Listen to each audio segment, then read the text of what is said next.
Aí galera, tranquilo, na boa. Tema de hoje, democracia. Vou falar de democracia porque é um tema que está na moda.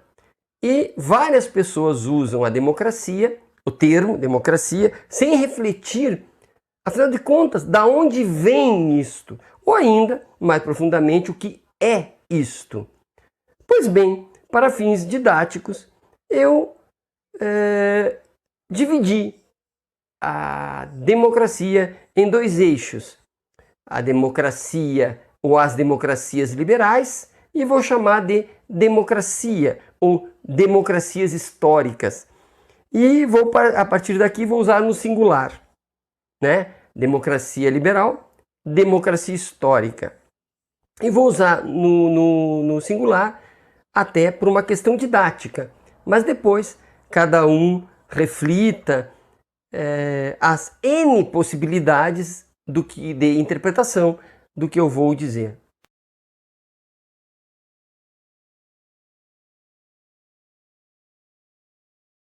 Vou começar pelo mais tranquilo, porque a gente vivencia a democracia liberal. O que é a democracia liberal? A democracia liberal se baseia em quê? Parece óbvio, né? Na liberdade. Pois bem, é verdade. A liberdade para o liberal significa a redução do Estado. Um Estado pequeno, né, gera, pela sua ausência, pela sua intervenção mínima, a liberdade crescente ou a maior liberdade possível para os cidadãos. Portanto, o Estado é chamado a intervir quando a vida em sociedade tende a corromper essa liberdade. Então, a liberdade do contrato, né? Pessoas livres contratam, as pessoas livres trabalham umas para as outras, pessoas livres compram, vendem, né? Baseada nessa liberdade, as pessoas são responsabilizadas, né? Ou são isentadas de algum crime, de algum contrato, de algum evento em que elas não foram livres para decidir. E para ser livre, né, o Estado precisa recuar na regulação dessas liberdades, porque quanto maior a regulação, me parece óbvio, menor a liberdade. Então o sujeito poderá, num Estado liberal, escolher enriquecer por seus próprios méritos e poderá escolher empobrecer ou manter-se pobre por demérito, né? E essa liberdade tem tudo a ver com igualdade. O Estado pequeno trata o cidadão como um igual. Não importa quem ele seja, mas o ideal é que todos sejam iguais. Sejam pobres, sejam ricos, todos são iguais e em igual medida são tratadas pelo Estado. Portanto, a meritocracia. Não importa se um tem que se esforçar muito mais do que o outro para atingir o mesmo objetivo, né? Ele é livre para se esforçar muito mais. Não é questionado justiça ou injustiça de alguém se esforçar 3 vezes mais para atingir algo que alguém quase que não se esforçou, atingiu o objetivo. E aqui preencham com exemplos, né? Pessoas, por exemplo, que nasceram numa classe média alta para cima, já tendem a ter as melhores condições para o mercado de trabalho, enfim, para a escolarização e etc, etc, etc. Mas no liberalismo, tanto faz se tu é das classes favorecidas ou desfavorecidas, tu é livre para atingir teus objetivos. Pois bem, agora vamos à democracia que eu entendo, que eu inventei agora, de chamar de democracia histórica. Vamos pensar a democracia enquanto ela foi pensada, vou chamar de democracia original. As democracias originais, que eu vou dizer que é lá da Grécia clássica, que eu vou dizer que é da Roma clássica, né, que tiveram que inventar a democracia, por isso histórica. Logo depois nós vamos pensar na democracia que veio das duas, pensadas logo após as duas grandes guerras mundiais. Vamos pensar da democracia que veio logo após o encerramento, entre aspas, do golpe de 64, que é a nossa Constituição de 88. Vamos pensar aonde? Na democracia pensada logo após a Revolução Americana. Vamos pensar na democracia pensada logo após a Revolução Francesa. Vamos pensar na democracia, né, e seus limites. Vamos pensar na democracia pensada após a Revolução Russa, a Revolução Cubana. Vamos pensar os momentos históricos onde houve muito sofrimento, muita dor, muita morte, né? E as reflexões que surgiram daí em relação à democracia.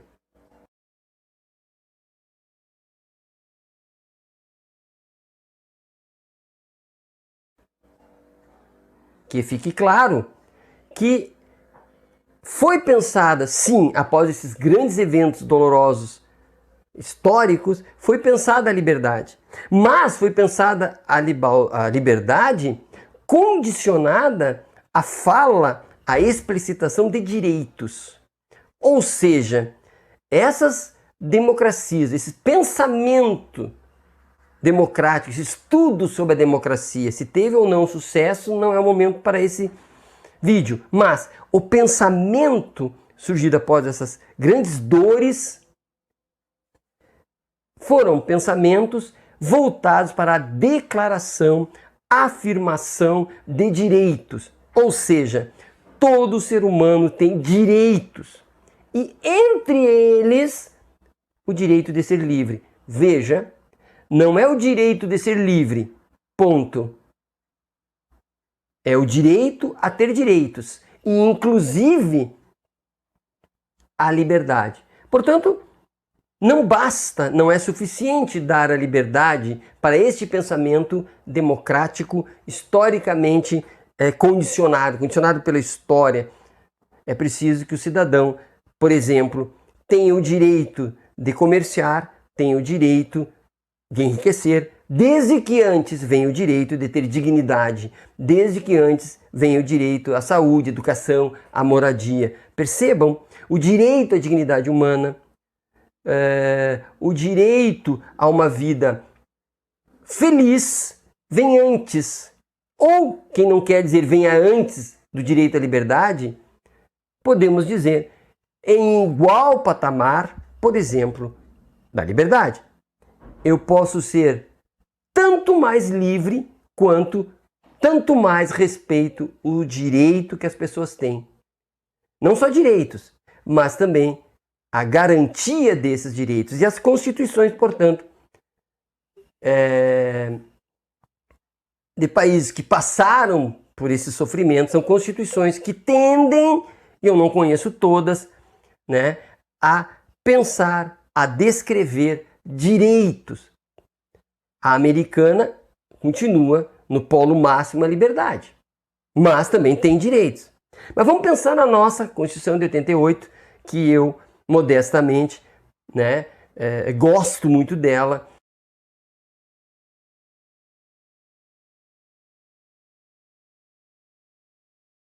Eu acredito que uma das melhores do mundo é a nossa Constituição, porque ela declara e garante direitos, e entre eles a liberdade.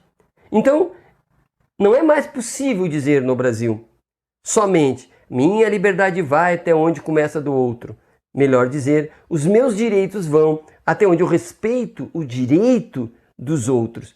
E, portanto, a nossa Constituição democrática, ela reconhece os direitos humanos, os tratados internacionais, ela parte do princípio que a dignidade humana é o valor máximo e a partir daí vem os demais valores, inclusive a liberdade. Portanto, a partir de agora, dessa minha conversa, todos nós, quando formos falar em democracia, eu gostaria que imediatamente pensássemos: se temos liberdade, tem que ter direitos mínimos.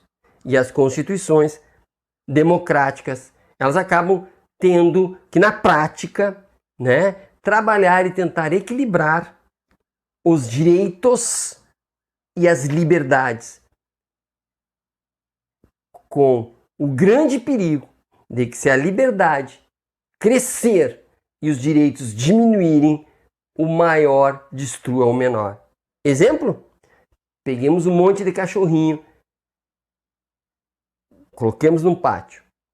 Enquanto tiver comida para todos, eles podem ser livres, eles brincam. Agora, à medida que a ração diminui, à medida que os direitos alimentares do cão diminuem, o risco deles brigarem e os mais fortes se alimentarem mais que os mais fracos é enorme.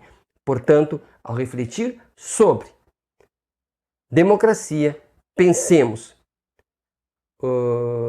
os riscos que assumimos ao querer um Estado mínimo de liberdade máxima, um Estado mínimo com direitos mínimos. O risco é muito grande. Mas fica aqui apenas a reflexão e a dica para as pessoas que desejam discutir democracia. E meus parabéns a quem ainda discute a democracia no momento em que a democracia é muito falada e pouco pensada. Abraço e até a próxima.